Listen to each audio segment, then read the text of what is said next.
Eu orei por um milagre e Deus me enviou para o meio do lixo. Talvez você esteja aí em meio ao caos e não entende o porquê. Eu tirei 4 caçambas de sujeira da casa da minha sogra para poder entender o que Deus queria de mim. Bom, se você está chegando aqui agora, deixa eu me apresentar. O meu nome é Gil Martins, eu sou esposa, mãe, mulher de fé. E como você, eu também já pensei em desistir. Aqui nesse canal eu compartilho experiências, reais com Deus, sem maquiagem espiritual, para fortalecer mulheres que estão cansadas, tá, gente? Mas não vencidas. Entenda uma coisa é você estar cansada, outra coisa é você ser vencida. E eu que vivi nesses últimos dias me ensinou algo que pode mudar a forma como você enxerga os seus próprios caos. Eu não cheguei nesse lugar do nada, tá? Minha sogra foi internada depois de infartos, na verdade 2 infartos ela teve. Meu cunhado enfrenta a esquizofrenia e dentro da minha casa o meu marido lutava contra a bebida, né? O meu marido, que é um homem trabalhador, é pai, é um bom homem, uma boa pessoa, mas infelizmente o meu marido, ele é um alcoólatra. Por quê? Mesmo ele sendo um homem que assume as suas responsabilidades, mas quando chega sábado, domingo, que ele está de folga, se ele tomar uma cerveja, ele não consegue parar. Ele só para a hora que, tipo assim, que já não cabe mais, né, no corpo dele, na mente dele.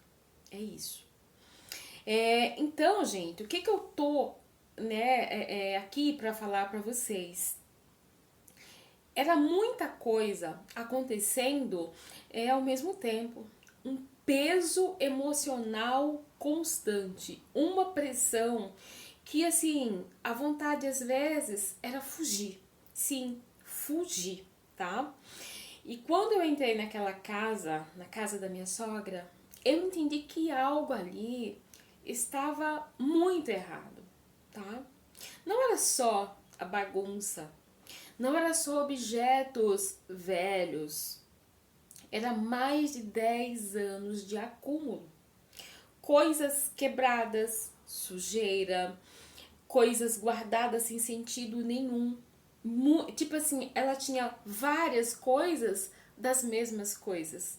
Tipo assim, garrafa de café, 3, 4, 5 garrafas de café, todas usadas. Ela não comprava nada novo, comprava tudo em bazar, para vocês terem uma noção.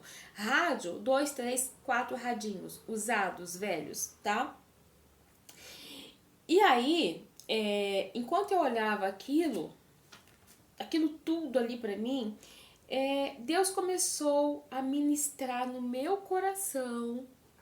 Aquele lixo não era só físico, tá? Não era somente o que eu conseguia ver com os olhos, o que as pessoas falavam assim, nossa Gil, mas ela é doente. Era além disso, tá, gente? Era algo espiritual. Eu sempre senti. Eu estou nessa família, na família do meu marido há 10 anos. E eu sempre senti que tinha algo espiritual muito forte, mas o algo espiritual que eu falo é aquele algo que puxa eles para baixo, sabe? O acúmulo que eu via ali não começou, sabe, no chão, começou na alma dela, na alma dessa família, né? É um acúmulo de coisas ruins que viveram há décadas, que foram acumulando e ninguém quebrou, sabe, esse ciclo de forma nenhuma, deram sequência e na maioria das vezes até mesmo se orgulhando de algumas coisas, né, que eles carregavam que eram da família deles. Coisas essas que eu digo, tipo o vício da bebida, né? Alguns maus costumes que tinham, se orgulhavam, sendo que eram coisas que faziam muito mal para eles, mas eles não conseguiam entender dessa forma, tá? Aí toda vez que a dor não é tratada, ela vira o quê? Um acúmulo. Toda vez que o problema é empurrado ele vira sujeira. E chega uma hora que o ambiente inteiro adoece. Talvez você esteja me assistindo agora vivendo algo parecido.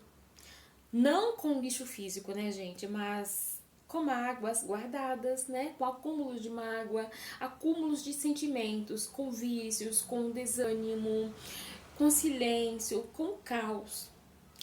Teve um momento que eu quis ir embora, não vou mentir. Não. Em uma semana, em 8 dias, eu me lembro assim, claramente, que eu pensei em pegar minha filha, ter uma filha de 7 anos, né? E meu marido. E aí eu pensei, falei, quer saber? Eu vou pegar minha filha e eu vou embora. E toda vez, gente, que eu pensava isso, sabe? Deus falava assim comigo, deixa de ser covarde. Porque assim, eu sentia que nessa família ninguém nunca quis ficar. Todo mundo que chegou, que veio de fora, né, que casou com os homens, com as mulheres, todo mundo foi embora. Ninguém ficou. E aí, toda vez que eu pensava, eu vou embora, o Espírito Santo me incomodava e falava assim, olha, deixa de ser covarde. E aí, gente, eu só ia. Sem entender muita coisa, eu entendia que eu não estava só. E eu dava continuidade ali em todo aquele processo ali de limpeza, tirando toda aquela sujeira, né? E aí passava o dia 2, de repente eu estava lá de novo pensando, eu não mereço estar aqui, no meio dessa sujeira. Aí me vinha um pensamento, uma lembrança, né, da minha casa, da minha família, onde eu fui criada.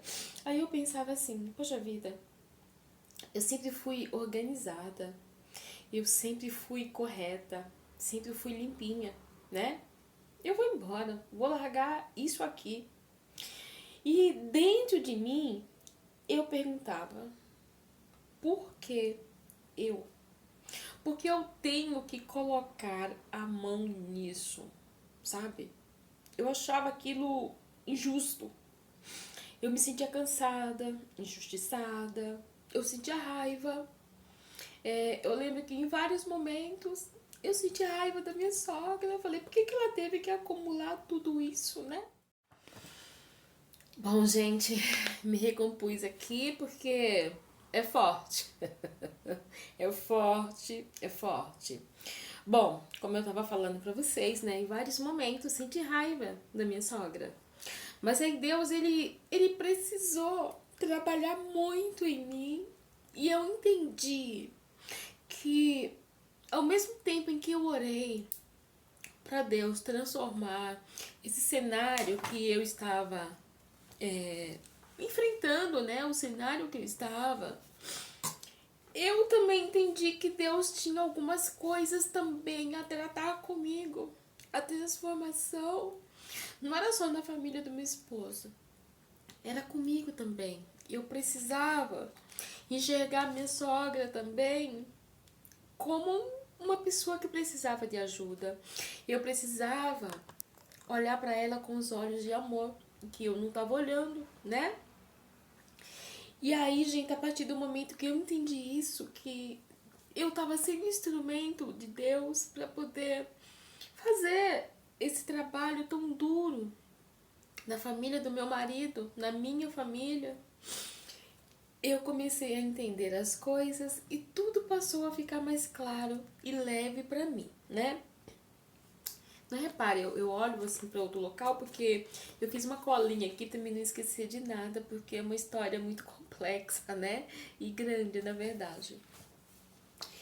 Então, gente, no meio de tudo isso que eu pensava em desistir, Deus, graças a Ele, o meu bom Jesus, me amparava e falava pra mim assim, olha, deixa de ser covarde. E eu fui entendendo o trabalhar dele, né? Porque o não ser covarde, muitas das vezes, não é você não aceitar abusos, né? Não é se anular o não ser covarde. Não é se colocar em situação que te fere. Mas sim, o não ser covarde é você estudar uma situação, principalmente quando você começa a enxergar que em meio a tudo isso há um lado espiritual. Há um lado ali que talvez ninguém explorou, que talvez ninguém tenha estudado a situação antes. Ninguém nunca olhou com esse olhar de amor, com esse olhar espiritual, né? Para aquela situação. E às vezes Deus te coloca ali exatamente para te usar como instrumento. Eu lembrei que em meio às minhas orações, agora do meio do ano de 2025 até o finalzinho, até dezembro, a minha oração era: Senhor, faça de mim o teu instrumento para semear a tua palavra. Faça de mim instrumento de cura. E aí, você ora e Deus fala: opa, peraí, então eu vou pegar esse instrumento e usar aí onde ela tá, né? E você faz o quê? Você fala assim: ah, não, isso não é responsabilidade minha. Porque para muita gente o bonito é você cuidar lá de fora, né? Que as pessoas estão vendo. Todo mundo vai olhar e falar assim: nossa, mas como a Maria, né? Ela ora pelo mendigo, ela ora pelo morador de rua, ela ora pelos vizinhos dela, né? E a tua família? Você está orando pela tua família? Você está sendo um instrumento de Deus na tua casa, no meio dos seus? Porque, gente, eu tenho observado muito que a maioria dos cristãos, tá? Não vou falar todos. É muito bonito você fazer a obra fora da tua casa para que vejam. Faz dentro da tua casa. Limpa o teu lixo espiritual, sabe? Pega o teu lixo espiritual, coloca numa balança, vê o que tá pesando, tira os excessos, joga fora. É isso que Deus quer de você, viu? Mas eu vou dar continuidade aqui. Pensa bem aí no que você anda fazendo com o lixo que existe dentro da tua própria casa, dentro do teu lar, dentro da tua família, na tua mente. Então vamos lá, gente. Então, eu estava falando para você sobre não ser covarde. Então, não ser covarde, gente, é não fugir da missão que vai liberar ou libertar uma linhagem, sabe? Quando eu falo para você assim, olha, não ser covarde é não fugir da missão que vai libertar a sua linhagem. Eu estou falando do quê? Eu tenho uma filha que tem o sangue dessa família. Quer dizer, o que eu mais temia era a minha filha crescer, se desenvolver e carregar toda essa carga ruim, essa energia ruim, né? Que sei lá, que estava rodeando essa família por décadas. Eu me senti na responsabilidade, gente, de ser um instrumento que vai lá e corta, que essa família, que essa linhagem venha prosperar, principalmente espiritualmente, em nome de Jesus. Amém aí? Amém, gente? Amém, né? Então, gente, assim, ó, em silêncio, e algo começou a mudar. O ar passou a ficar diferente. Era muita sujeira. Tinha muito ovo de barata. Quem conhece aí o ovo de barata, né? Era muito cocô de rato. O mau cheiro se misturava de sujeira de mais de uma década que não tirava aquelas coisas daquele lugar. Local que tinha bichinhos ali. O guarda-roupa dela, muitas coisas, gente, tava cheio de cupins, sabe? Tinha fotos assim que eu tive que deixar inclusive separado para poder mostrar para ela depois, porque ela ainda se encontra internada, né? E pra mim depois mostrar pra ela, olha, tá assim, precisa jogar fora. Até depois eu falar assim, ah, a Gil jogou fora. Mas enfim, essa não é a questão. É só pra dizer pra você que depois de tudo isso que eu fiz, de todo esse esforço, de toda essa energia que eu gastei, eu me senti em vários momentos assim esgotada espiritualmente, mentalmente, fisicamente, mas eu sabia que eu tinha que ir até o final. Sabe, gente? E assim, não foi só a casa limpa, Eu comecei a perceber a mudança no meu marido. O marido que eu citei para você no começo do vídeo.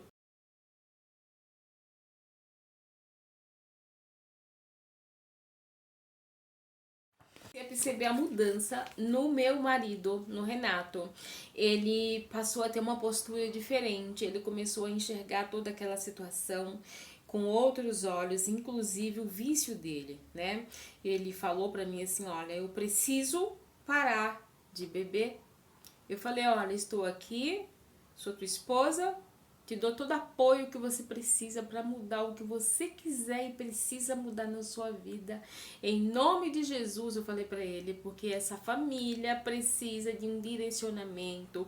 Você precisa ter postura de marido, de filho, né? De pai, de dono de casa, de chefe de família. E amém, tá? Estamos aí, né? Estamos seguindo em frente, gente. E aí, gente, olha, o que eu quero falar pra você? Quando o ambiente muda, o espírito também responde. Você entendeu qual é a mudança que você precisa fazer no teu ambiente para você ver o teu espírito responder a essa mudança? O que é que tá precisando? Diz aí pra mim. Gente, aqui tem choro, mas também tem alegria. E o choro é de gratidão a Deus por tudo que eu tenho vivido e Deus tem me mostrado o caminho, tá? E hoje, gente, enquanto eu fui na casa da minha sogra, lá tá vazio, né, como eu falei, vazio assim, ficou só o básico dela, e todo dia eu desço lá na casa dela, já que a gente mora no mesmo quintal, e abro toda a casa dela para entrar a luz do sol, né, para que a casa respire também. E aí eu aproveito para orar lá dentro, né? Talvez ninguém nunca tenha feito isso. E eu tô fazendo essa semana inteira. Todo dia eu oro, vou intercedendo. E eu comecei a orar lá, tal, fiquei lá uns minutos e subi aqui pra minha casa. Quando eu subi, eu entrei, passei pela minha cozinha, cheguei na sala, voltei. Quando eu voltei, olhei pro relógio do meu micro-ondas, estava marcando assim, 3h33. Eu falei: Deus está falando comigo. E eu fui na Bíblia e achei lá em Provérbios 3:33. Olha só o que Deus estava falando lá. Olha só, presta atenção. O que Deus quer falar com você e comigo também. Ó, a maldição do Senhor habita na casa do ímpio, mas a morada dos justos ele abençoa. Olha só, gente, que palavra maravilhosa. Ou seja, a maldição, ela habita no caos, né? Habita na sujeira. E a bênção se estabelece na ordem. E o que está acontecendo nessa família? A ordem física, a ordem espiritual está sendo estabelecida em nome de Jesus. E eu creio que nós já vencemos em nome de Jesus. Porque, olha, onde há bagunça, gente, espiritual, o inimigo ele se esconde. E por muitas vezes eu vi nessa casa, eu vi, né, nessa família, eu falei: meu Deus, mas que bagunça espiritual, que guerra espiritual é essa aqui nesse lugar? E a partir do momento que eu comecei a interceder, gente, eu percebo que a ordem, ela está se instalando e ela está permanecendo em nome de Jesus, tá? Então assim, mulher, não fuja da casa limpa que Deus está te pedindo. E a casa limpa, muitas das vezes que Deus está te pedindo, não é a casa física em si. É o teu corpo, é a tua mente, é as tuas atitudes, sabe? É isso que Deus está querendo de você, tá? Então, assim, não fuja disso. E eu vou te falar uma coisa: pode doer, igual eu falei, em mim já doeu muito tudo isso, tá? Pode cansar, mas vai libertar. No final vale a pena. Eu passei uma semana de briga, de batalha espiritual, mas com a certeza que era batalha. E eu coloquei uma coisa no meu coração: eu posso perder uma batalha, mas eu não perco a guerra. E tá aqui, valeu a pena. Cada cansaço, cada suor, cada dor nas pernas, na coluna, cada briga, teve acusações, valeu a pena, porque Deus, ele está me honrando em nome de Jesus. E ele vai te honrar também se você se posicionar, se você colocar no lugar que Deus está te pedindo. Deus tem muito para te fazer na tua vida e na vida da tua família. Amém? Bom, eu quero convidar você a transformar o seu sonho de uma vida melhor em um projeto de oração e ação. Se essa palavra falou com você, curta esse vídeo, compartilha com outra mulher que precisa ouvir isso e se inscreva no meu canal. Escreva aqui nos comentários só para mim saber que você assistiu o meu vídeo até o final. Eu não vou fugir da minha limpeza, tá bom? Meu nome é Jo Martins. O milagre pode não vir do jeito que você espera, mas ele sempre vem do jeito certo. Amém? Até o próximo vídeo.